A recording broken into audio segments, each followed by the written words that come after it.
So when you think about India's fight for independence, what really springs to mind? Is it Gandhi's nonviolent protests, maybe? Yeah, or perhaps the fiery revolutionaries, right, Mm. taking up arms. Exactly. But today we're taking a deep dive into something much broader, this multifaceted, decades-long Indian struggle against colonialism. It's a story far richer and more complex than just one narrative. That's right. And our mission here really is to unearth those pivotal moments, the courageous figures and the incredibly diverse strategies that ultimately led to India's freedom. We're drawing exclusively from a whole stack of historical sources here, and they paint this really vivid, sometimes surprising picture of this epic journey. Yeah, you mentioned surprising revolts, changing politics. Absolutely. We'll get into revolts that started way before 1857, the shifting political landscape, Yeah. and the powerful ideologies that really forged a nation.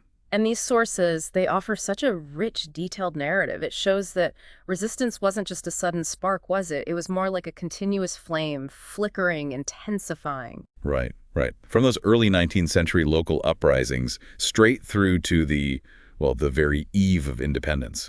It's a long arc. So this deep dive, it's not just the what happened, but the why. Precisely. We want you to understand the why behind these uprisings and movements. It gives you that crucial context, helps you appreciate the sheer complexity, the resilience involved in this long, long struggle for freedom. Okay, let's untack this. Starting right at the beginning, with those initial waves of resistance, the ones that often get, skipped over.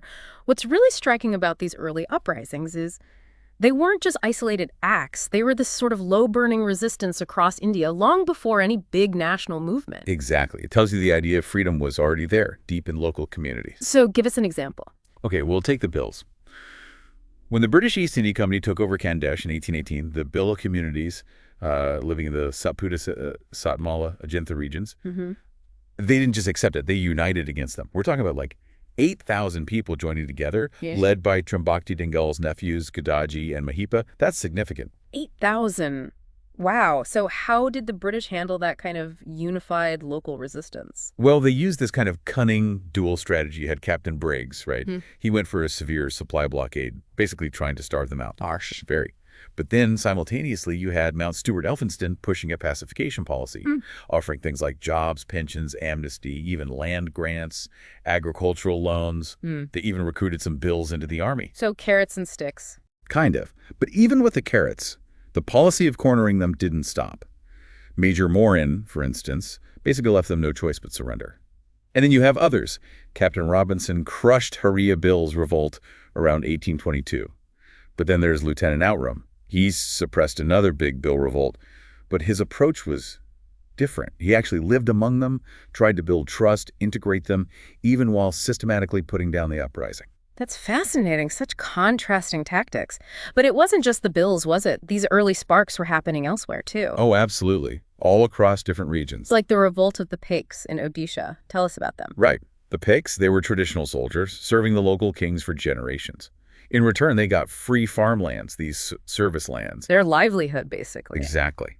Then the British come in, seize their lands in 1803, and slap on this devastating salt tax. It wasn't just economic hardship. It felt like an attack on their whole way of life. And that sparked the revolt. It did. Simmering rage boiled over into an armed revolt, led by Bakshi Jagbandhu Bidyadhar. And elsewhere. Well, in Nanded, you had Hansaji Naik. He famously refused to merge his territory with the Nizam's dominion. He even managed to capture some forts. Really? How did that end? Led to an intense 25-day war. The Nizam had British officers join him, Major Pittman, Captain Evans, Captain Taylor. Hansaji was ultimately defeated, but his defiance, it sent a message. Then there were the Ramoshis in Satara. Ah, yes, the Ramoshis. Under leaders like Chittor Singh, Sintaji Naik, and especially Umaji Naik, they rose up, but they specifically targeted moneylenders, seizing their consignments. So hitting them where it hurt financially. And Umaji Naik, he went even further. He brazenly seized the government treasury of Bamburd in 1824. A direct challenge. It must have shaken the British. Oh, it did. Their response to Umaji Naik was severe. A huge bounty ours, 5,000 for his capture. A massive sum back then. Huge. And they issued orders forbidding anyone from helping the rebels, threatening land confiscation, even forcing people to inform on Umaji. Captain Davis tried chasing him with cavalry, but failed. They were elusive. Incredibly. Constantly moving. Satara, Wai, Bor, Kolhapur. It was Captain McIntosh who finally tracked Umaji down near Bor. He was tried and hanged in Poon. But Umaji Naik wasn't just a rebel leader. He had this charter, didn't he? Almost like a decree. Yes, that's what's so striking. It wasn't just local grievance. He issued this formal charter, basically ordering people, wherever you see Europeans, kill them, regardless of their position. Wow. And he promised rewards, money, land, jahagirs from his new government. He even appealed directly to Indian soldiers in the British Army to desert, warning them of punishment if they didn't. He called for burning bungalows, looting treasuries, allowing people to keep the spoils. So a clear attempt to set up a parallel authority, to ignite something bigger. Exactly. It was about challenging British sovereignty itself. And these weren't isolated incidents. You had Vansavan Tandilwadekar at Mahadevgad in 1828, the Sawanwadi aristocracy revolting. Though they were crushed. They were crushed by Spooner, then Captain Outram. And the Gadkaris, the fort keepers in Kolhapur, they rose up too when their salaries and status were threatened. Samangad, Panhala, Pavangad, Vishalgad. These forts saw resistance. So, connecting the dots here, these early revolts, maybe disparate geographically, but they show this deep, consistent undercurrent of defiance. Absolutely. A readiness to resist British authority was there, long before 1857. They were laying the groundwork, you could say, for the larger movements to come. This widespread discontent, it was a clear sign the foundations of British rule weren't as solid as they thought. Right, and that brings us perfectly, actually, to the Great Uprising of 1857. Not a sudden explosion, as you said, but more like a confluence of all these pressures building up. Exactly, a culmination of years of accumulated grievances across Indian society. So what were the main factors? What finally made it boil over on such a massive scale? Well, there were several key things converging. First, military discontent. Indian soldiers, the sepoys, faced cuts in allowances. They were forced to cross the sea, which was taboo for many Hindus, constant humiliation, clear partiality in promotions and transfers. Resentment must have been high. Very high. Then, politically, you had Lord Dalhousie's doctrine of lapse. This policy of annexing states like Satara, Jhansi, Nagpur, if a ruler died without a natural heir and the British didn't approve and adopted one. That caused huge upheaval. It did. It led to widespread job losses, not just for rulers, but for their soldiers, administrators. A deep sense of injustice. And economically. Economically, the new land revenue systems, Kayamdara, Redwari, Mahawari, were imposed without any regard for Indian traditions. They were purely about maximizing British revenue. Farmers were impoverished, forced into cash payments they couldn't manage, leading to debt. Crucially, agricultural land could now be sold off to recover dues, which was a massive break from tradition. And they pushed cash crops like indigo, often exploiting laborers. And social-religious friction, too. Yes, definitely. Perceived attempts at forced religious conversions, British interference in customs like sati or widow remarriage, while perhaps well-intentioned by some, were seen by many as attacks on their way of life. It all added to the tension. So with all that simmering, the spark was those Enfield rifle cartridges. The infamous cartridges, rumored to be smeared with cow and pig fat, deeply offensive to both Hindu and Muslim soldiers who had to bite them open. And the British forced them to use them. They did. When soldiers refused, they were compelled. Then, in March 1857, Mangal Pandey, in Barkur Cantonment, openly defied orders. He was hanged for it. And that just escalated everything. It lit the fuse. The fury spread like wildfire among the sepoys. The uprising quickly spread from Lucknow and Meerut. Delhi was captured on May 12, 1857. And Badr Shah Zafar was reinstated. Yes, the last Mughal emperor. Reinstated as Shahanshah Hindustan.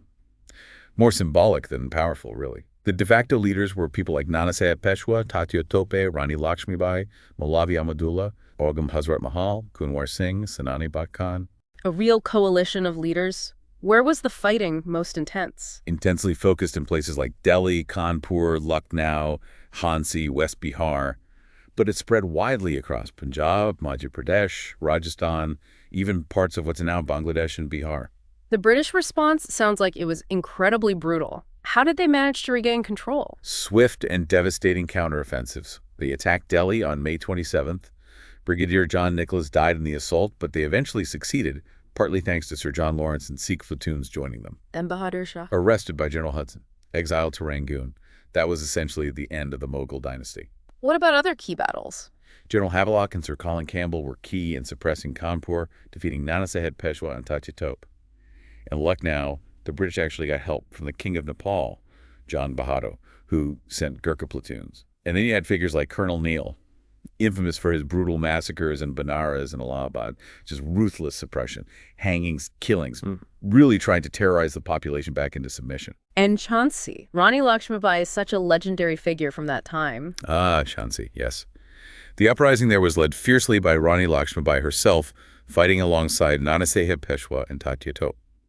Field Marshal Sir Hugh Rose laid siege to the fort. It sounds like an epic struggle. It was.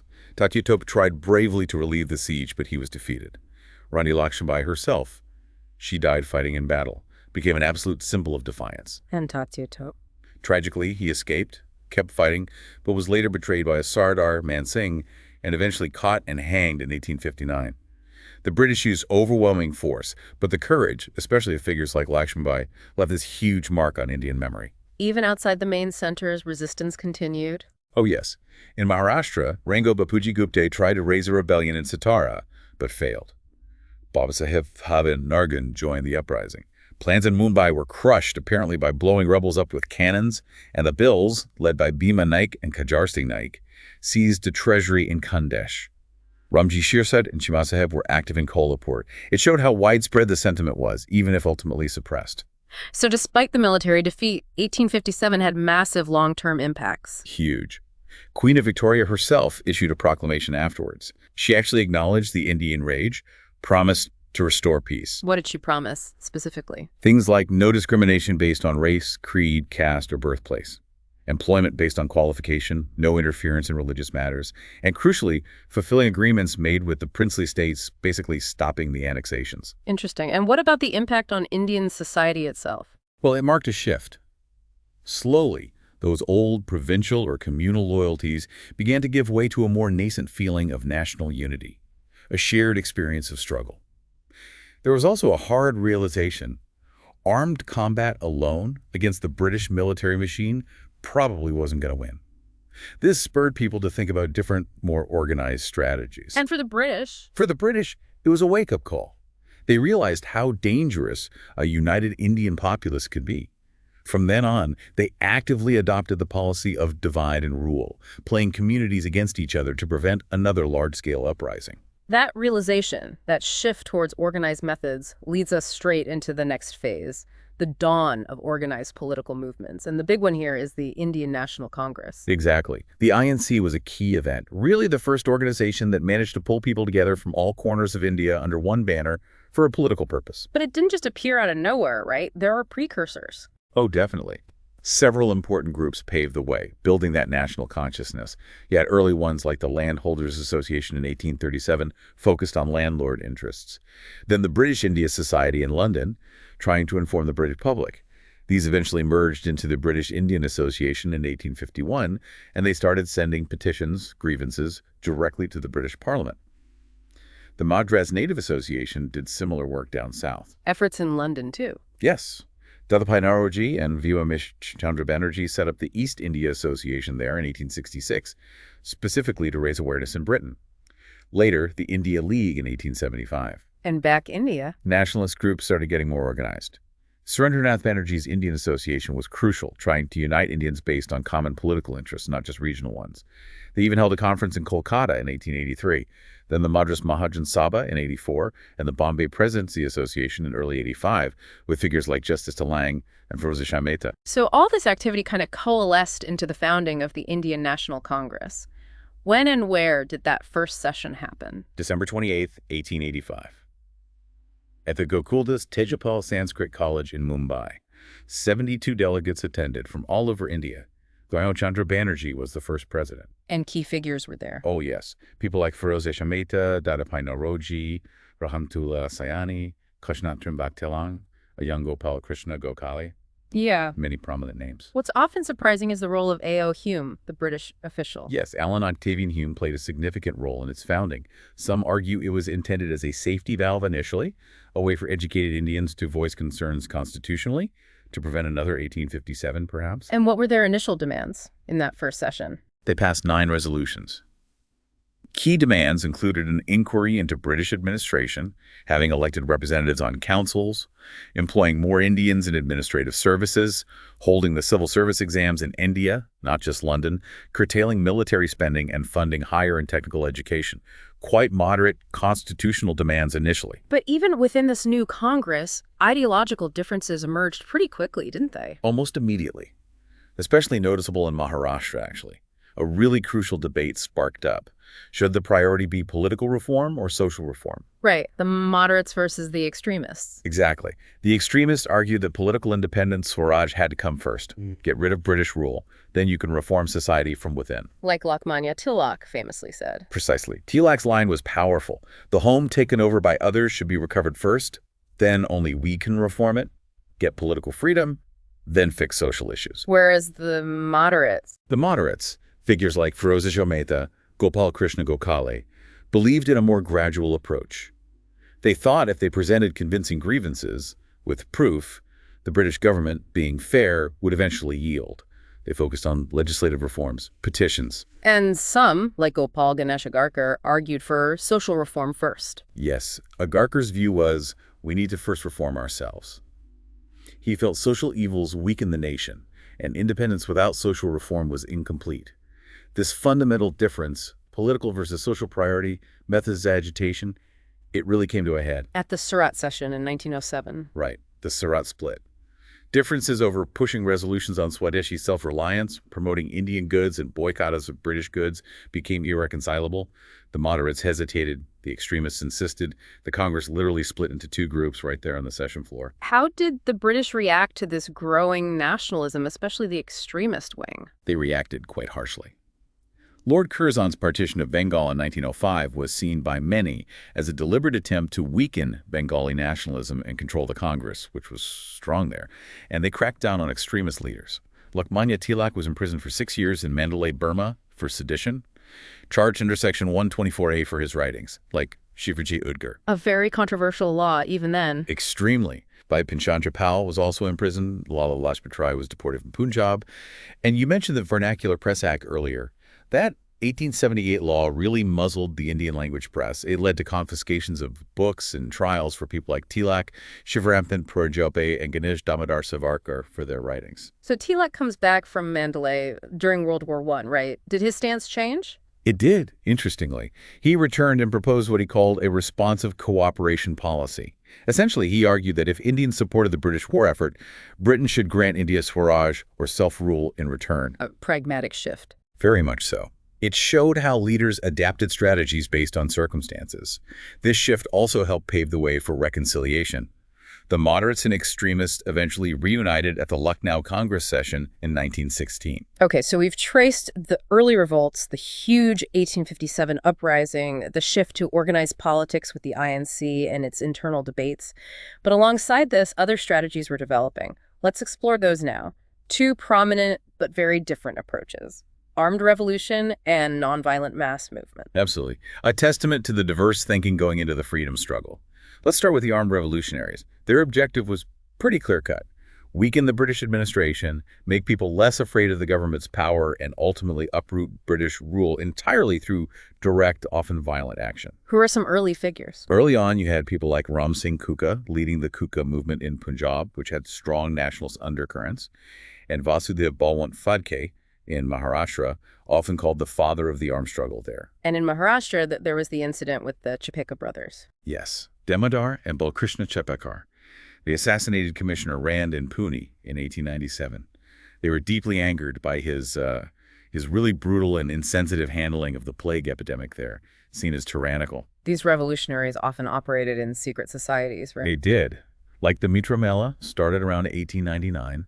It was reorganized and renamed Abhinav Padat in 1904 by the Savarkar brothers, Ganesh Damodar and Vinayak Damodar Savarkar. Vinayak, or V.D. Savarkar, operating from London, became a key figure. He sent revolutionary literature, possible weapons, back to India. And his book, 1857, The First War of Independence, was hugely influential.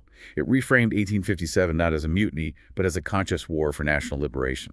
It inspired many. And there were consequences for this activity. Definitely. When Ganesh Savarkar got a life sentence, a young revolutionary, Anand Lakshman Kanhir, assassinated the British collector Jackson in Nashik in revenge. This, in turn, led to V.D. Savarkar himself being implicated and eventually sentenced to 50 years transportation to the Andaman Islands. What about Bengal? That was another major hub. A huge hub.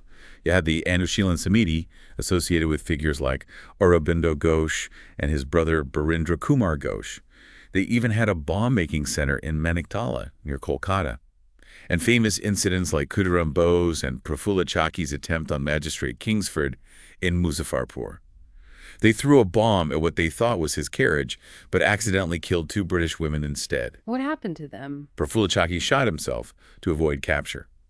Khudiram Bose, who was very young, was caught, tried, and hanged. Their youth and sacrifice became incredibly potent symbols for the revolutionary movement. And this wasn't just confined to India, was it? The revolutionary spirit went international. Not at all. It had a significant international dimension. Shyamji Krishna Verma set up India House in London. It was a hostel, but really a hub, offering scholarships and fostering nationalist sentiment among Indian students abroad. You have Madam Bikaji Kama, a Parsi socialist and revolutionary. She famously raised the issue of Indian independence at the World Socialist Conference in Stuttgart, Germany in 1907. She even unfurled a version of the Indian flag there. A very bold move on an international stage. Extremely bold. And then Madan Lal Dhingra, a student associated with India House, assassinated Sir Curzon Wyllie, a British official in London in 1909. What about North America? Significant activity there, too. The Ghadar organization was formed, mainly on the west coast of the U.S. and Canada. Key figures included Lala Hardayal, Pai Paramanand, Dr. Pendarang Sadashiv Kankhoje. They published a newspaper, also called the Ghadar, meaning rebellion, spreading patriotic ideas and calling for Indians abroad to support the overthrow of British rule. Back in India, the revolutionary activity continued into the 1920s. Yes, it evolved. The Hindustan Republic Association, HRA, was formed. They carried out the famous Kakori conspiracy in 1925, looting a train carrying government funds near Lucknow. Figures like Ramprasad Bismil, Ashfaq Ullah Khan, Roshan Singh, Rajendra Lahiri were involved. Many were caught and executed or given long sentences. And this group evolved further. It did. In 1928, it was reorganized into the Hindustan Socialist Republican Association, HSRA. Key figures here were Chandrasekhar Azad, Bhagat Singh, Rajguru, and Sukhdev. They had a broader vision, not just independence, but establishing a secular socialist republic, freeing India from all forms of exploitation. They formed an armed wing, the Hindustan Socialist Republican Army. And they carried out some high-profile actions. Very high profile. They assassinated police officer Saunders in Lahore in 1928, believing he was responsible for the death of Lala Lajpat Rai during a protest. Then, perhaps most famously, Bhagat Singh and Batukeshwar Datta threw bombs in the Central Legislative Assembly in Delhi in 1929. The bombs were designed not to kill, but to make noise, to protest against repressive laws being passed. And they surrendered afterwards. Deliberately. They wanted to use their trial as a platform to publicize their cause and ideology. Bhagat Singh, Rajguru, and Sukhdev were eventually tried for various acts, including the Saunders murder, and hanged in Lahore jail in March 1931. Their martyrdom had a massive impact, especially on the youth.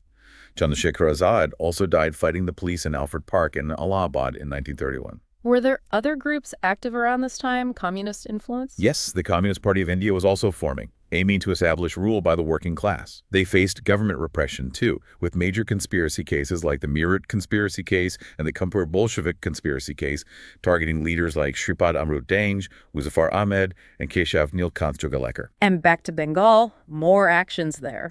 Bengal remained active. The Chittagong group, led by Surya Sen, masterminded a daring raid on British armories in Chittagong in 1930. It led to fierce clashes. Surya Sen and many colleagues were eventually caught and executed. Kalpana Dutt received a life sentence. Priyatalata Wanadar died leading an attack, possibly by suicide to avoid capture. Even schoolgirls got involved. Shanti Ghosh and Suniti Chaudhary, both teenagers, shot dead the district magistrate Charles Buckland in Camilla in 1931. And Beena Das attempted to assassinate the governor of Bengal, Stanley Jackson, during a university convocation in 1932. It shows how deep the radicalization went. Just incredible courage, determination, really unmatched sacrifice from these revolutionaries. Their stories are so powerful. But thinking strategically, how effective were these armed actions in the grand scheme compared to the mass movements? Was their impact maybe more symbolic? That's a really crucial question, and historians still debate it. Their direct military impact on dismantling the British Empire might have been limited, yes, But their symbolic power was immense. They absolutely instilled courage. They challenged the aura of invincibility around British rule. They kept the spirit of resistance alive, often when mainstream politics seemed stalled. Their sacrifices were a constant, potent reminder that freedom demanded struggle. They inspired generations. Okay, so that brings us to the other major pathway that emerged, Mahatma Gandhi and the nonviolent resistance movement. A complete contrast in method. A complete contrast. And after Lokmanya Tilak's death in 1920, the leadership of the mainstream national movement really passed significantly to Mahatma Gandhi. He transformed it into a truly mass phenomenon. His approach, satyagraha, was honed in South Africa first, wasn't it? Yes, absolutely. His early successes there against discriminatory laws using nonviolent civil disobedience proved the power of his method. He came back to India in 1915, already with this reputation and a tested philosophy. And he got involved in local issues quite quickly. Immediately. In 1917, he went to Champaran in Bihar. Farmers there were being forced by British planters to grow indigo on parts of their land and sell it at fixed low prices. It was deeply exploitative. And Gandhi used satyagraha there. He did. He organized the farmers, conducted detailed inquiries, defied orders to leave the district. His nonviolent protest put immense pressure on the authorities, and eventually they passed legislation relieving the farmers' burden. It was a major early victory in India, showing his method could work on a larger scale. But then came a major turning point, the Rowlatt Act. Yes. 1919, the Rowlatt Act was draconian. It allowed the government to imprison anyone suspected of terrorism without a warrant and try them without a proper inquiry or jury, essentially suspending basic civil liberties. It was met with outrage across India. And Gandhi's response? He called for a nationwide hardle, a day of fasting, prayer, and suspension of all work as a protest. April 6, 1919. This mass mobilization, however, unfortunately coincided with increasing tension, leading to violence in some places, and then the horror of Jallianwala Bagh. The Amritsar Massacre, April 13th, 1919. A truly horrific event. On Baisakhi Day, a large, peaceful crowd had gathered in the Jallianwala Bagh, an enclosed ground in Amritsar. Many were unaware of a ban on public meetings. General Dyer arrived with his troops, blocked the only main exit, and ordered his soldiers to fire into the unarmed crowd without any warning. The casualty figures are still debated, but hundreds died. Official figures were around 400 killed, thousands injured. But the impact went far beyond the numbers. The sheer brutality, the cold-bloodedness of firing on unarmed men, women, and children, it sent shockwaves of rage and grief across India. It shattered any remaining faith many had in British justice. Ravindranath Tagore renounced his knighthood in protest. Yes, his letter explaining why is incredibly powerful. Jallianwala Bagh became a point of no return, a symbol of British oppression, and it massively fueled the nationalist movement. And this led directly into the non-cooperation movement. It was a major catalyst. In 1920, at the Nagpur session, the Indian National Congress, now firmly under Gandhi's influence, launched the non-cooperation movement. It was a call for a complete, nationwide, non-violent withdrawal of cooperation from the British government. What did that involve, practically? Boycotting everything associated with the government. Schools, colleges, law courts, legislative councils, government offices, boycotting foreign goods, especially British textiles, promoting Swadeshi, Indian-made goods. And the response? The response was unprecedented. Huge numbers of students left government institutions. Prominent lawyers like Chittaranjan Das, Motilal Nehru, M.R. Jaikar, Vallabhbhai Patel gave up their lucrative practices. People publicly burned piles of foreign cloth. Farmers and workers joined protests in massive numbers. The Turka, the spinning wheel, became the symbol of self-reliance, of Swaraj. Swadeshi became a household mantra. It transformed the freedom struggle from an elite concern into a genuine mass movement involving millions. And then a decade later, another iconic movement, the Salt Satyagraha. 1930. The British government had a monopoly on salt production and imposed a heavy tax on it. Salt was essential for everyone, even the poorest. Gandhi saw this tax as deeply unjust, a symbol of colonial exploitation. So he decided to protest it. Yes, through civil disobedience. On March 12, 1930, he began his famous march from Sabarmati Ashram near Ahmedabad to the coastal village of Dandi, about 240 miles away. The Dandi March. The Dandi March. Thousands joined him along the way. It captured the imagination of the nation and the world. On April 6th, he reached Dandi and symbolically picked up a handful of natural salt from the seashore, thereby breaking the British salt law. And that sparked nationwide action. It was the signal. All across India, people started making their own salt, raiding government salt depots, refusing to pay the salt tax. It led to mass arrests, but the movement showcased the power of nonviolent defiance on an enormous scale. Okay, so we've seen these diverse streams, early revolts, 1857 Congress politics, armed revolutionaries, Gandhian mass movements. Let's fast forward now to the final decisive push. World War II is raging. Right. And the British unilaterally declared India to be part of the war effort without consulting any Indian leaders. This caused widespread anger and resentment. It felt like utter disregard for Indian opinion. And this context saw the rise of the Azad Hind Sena. Yes, the Indian National Army, or Azad Hind Sena. It was initially formed by Captain Morhan Singh and then Res Bihari Bose, mainly recruiting Indian soldiers who had been captured by the Japanese in Southeast Asia, particularly after the fall of Singapore. But it was truly revitalized and reorganized under the dynamic leadership of Subhash Chandra Bose, who had escaped from house arrest in India and made his way to Germany and then to Southeast Asia. Netaji Subhash Chandra Bose, a charismatic figure. Hugely charismatic. In October 1943, he established the Azad Hind Sarkar, the provisional government of Free India in Singapore. He became its head of state, prime minister, and minister of war. And they actually fought the British. They did. They conquered the Andaman and Nicobar Islands by the end of 1943, renaming them Shahid and Swaraj. In 1944, fighting alongside the Japanese, the INA advanced into India itself, capturing the Arakan province in Burma and some British outposts on the Assam border. His slogan, Tum Muse Kundo, Main Tume Azadi Dunga, give me blood, I shall give you independence, was incredibly powerful. It rallied thousands to his cause. But they faced challenges. Immense challenges. They fought bravely in very adverse conditions, difficult terrain, lack of supplies, eventual Japanese setbacks. They managed to reach Imphal, but couldn't capture it. That proved to be a turning point. Although militarily they didn't achieve their ultimate goal, the INA's story became legendary, a symbol of armed resistance against the British. Meanwhile, back in India, Gandhi and the Congress were launching their biggest movement yet. The Quit India movement of 1942.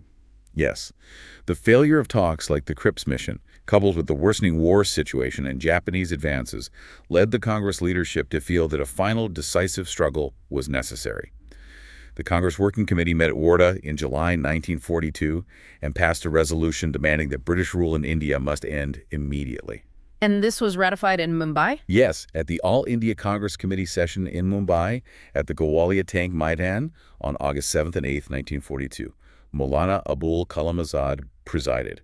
Pandit Jawaharlal Nehru moved the Quit India resolution, and it was passed by a huge majority. What was the core demand? Immediate British withdrawal from India, grant India independence, and then India would decide how to participate in the war against fascism. The resolution also sanctioned the starting of a mass struggle on nonviolent lines on the widest possible scale under Gandhiji's leadership. And Gandhi's speech that night, legendary. Absolutely electrifying. He told the people, this movement is not of the Indian National Congress, but of all Indians. Every Indian man and woman should know they are free citizens from this very moment and should prepare themselves to fight. And then he gave the mantra, do or die, Karenja Maranj.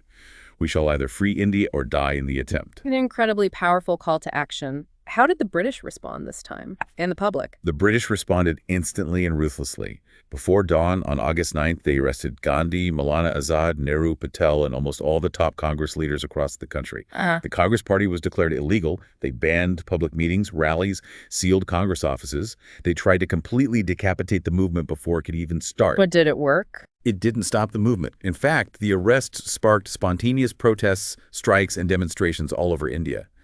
The public reaction was immediate and widespread. People were leaderless, but they acted.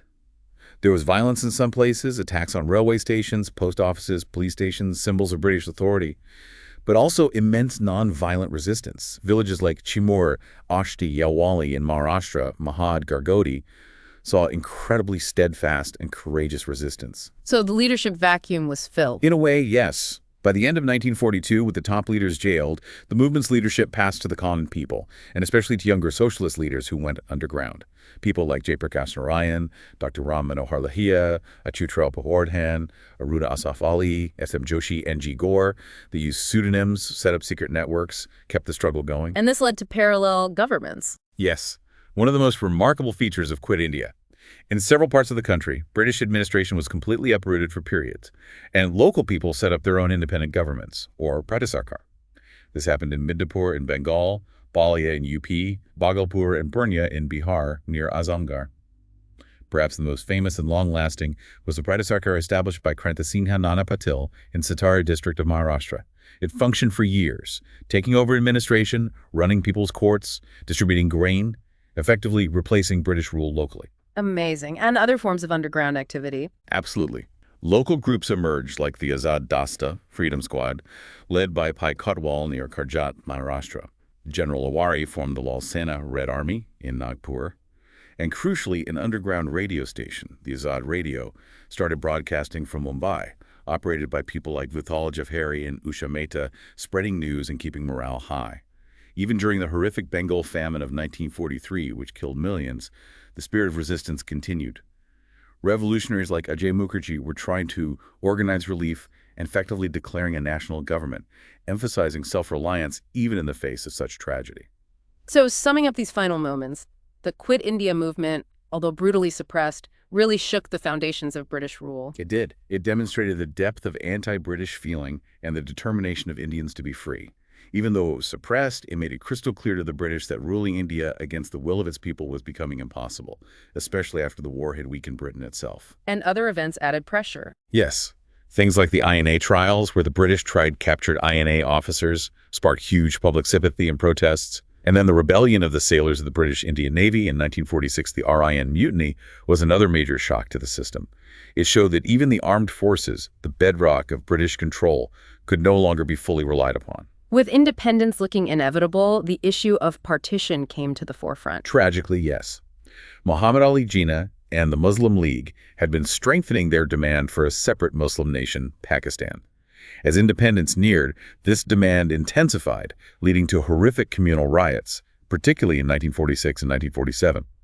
Ultimately, the British government, along with Congress and Muslim League leaders, agreed to the partition of the country alongside independence. India and Pakistan were created in August 1947. A moment of triumph, but also profound tragedy. And then India set about building its future. Yes. The Constituent Assembly drafted the Constitution, which came into force on January 26, 1950, making India a sovereign democratic republic. Dr. B.R. Ambedkar, as chairman of the drafting committee, played a pivotal role. The Constitution enshrined those foundational values that had underpinned the freedom struggle: liberty, equality, fraternity, and justice, aiming to build a modern, democratic, and inclusive nation. And India's struggle had a global impact, too. Immensely so. India's achievement of independence through this long and complex process involving both nonviolent and other forms of struggle became a powerful inspiration for anti-colonial movements across Asia and Africa. It really set an example and fueled the global wave of decolonization in the post-war era. So you've heard it today, just an incredible journey, the breadth and depth of the Indian struggle, from those very early localized revolts of the Bills and Pakes, through the massive upheaval of 1857, the strategic organizing of the Congress, the daring revolutionaries, and then Gandhi's transformative mass movements like non-cooperation and Quit India. Absolutely. Yeah. And the key takeaway, I think, is that India's independence wasn't achieved by a single event or a single strategy or even a single group.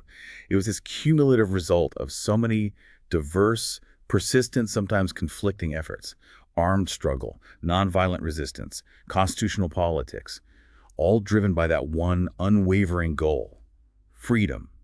It really showcases the incredible resilience, the adaptability, the evolving strategies of a people absolutely determined to reclaim their destiny. It's just powerful to consider how a nation, through all these different means, these deep internal debates even, found a way to unite ultimately and achieve independence. A profound example for the world, really. And maybe a final thought for you, the listener, to reflect on. How do those foundational values that were forged during this long struggle, liberty, equality, fraternity, justice, how do they continue to shape India, the world's largest democracy, today? Decades after the colonial chains were broken, how does understanding this complex, often difficult journey, the triumphs, the setbacks, the sacrifices, how does that inform your perspective on what it takes to build a nation and what resistance truly means? A lot to think about there. Thank you so much for joining us on this deep dive into one of history's most compelling and complex narratives.